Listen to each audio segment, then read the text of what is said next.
Indonesia saat ini kena yang dinamakan middle income trap country, yaitu istilah di mana kelas menengah tidak bisa naik ke kelas atas. Jadi negara Indonesia yang berada di kelas menengah ini tidak bisa naik. Sekali lagi harus digarisbawahi, tidak bisa naik di kelas atas atau tidak boleh. Negara yang terjebak di dalam middle income trap adalah negara yang GDP per kapitanya adalah antara $3.500 sampai $5.000 per kapitanya seperti Indonesia. Banyak negara yang terjebak di kelas menengah itu selama puluhan tahun. Misalnya Brazil itu lebih dari 30 tahun baru keluar dari istilah negara dengan middle class income-nya. Argentina juga sama, puluhan tahun juga baru bisa keluar. Ini yang terkadang membuat kita berpikir, seandainya saja ya kita ini adalah kepala negara Amerika atau kepala negara Cina, di mana keduanya saat ini memainkan perdagangan internasional lebih dari 30%, maaf, lebih dari 70%. Maka negara pasar harus dibuat GDP-nya tidak di bawah dan tidak di atas, di trap. Mengapa? Karena kalau negara-negara pasar tadi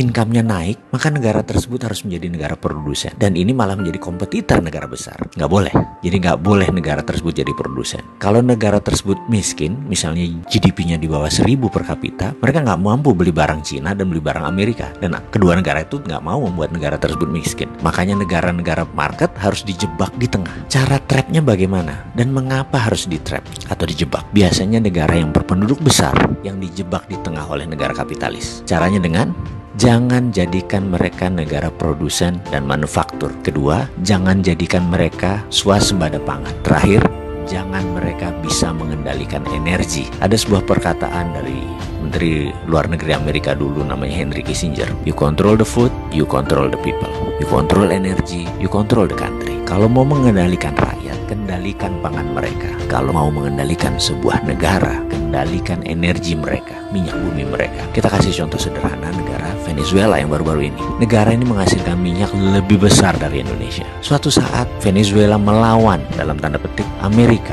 dengan menjual minyak mentahnya ke Cina. Amerika marah dan Amerika membuat Venezuela menjadi failed state atau negara gagal dengan financial warfare yang dilakukan oleh economic hitman-nya, pasukannya CIA-nya Amerika. Dan kita semua tahu negara tersebut dalam setahun terjadi hyperinflation. Mata uang Venezuela nilainya jatuh 1.000.000% sampai harus menerbitkan cryptocurrency sebagai ganti mata uang negara mereka. Sebagai catatan, Amerika sangat memperhatikan homeland security-nya. Jadi mulai dari ujung benua Amerika Utara sampai ujung selatan Chile, Argentina harus di bawah kendali Amerika. Jadi ya hal-hal negara seperti Venezuela ini disikat pasti. Oke, kita kembali ke topik. Bagaimana supaya kita keluar dari jebakan middle income country tadi? Kalau saya boleh memberikan saran, bagaimana kalau kita pakai apa yang Taiwan pakai, apa yang Cina pakai, apa yang Singapura pakai, apa yang Jepang pakai waktu di trap dulu, yaitu dengan TINA. Pasti paham kan, wahai pengelola negara, paham TINA.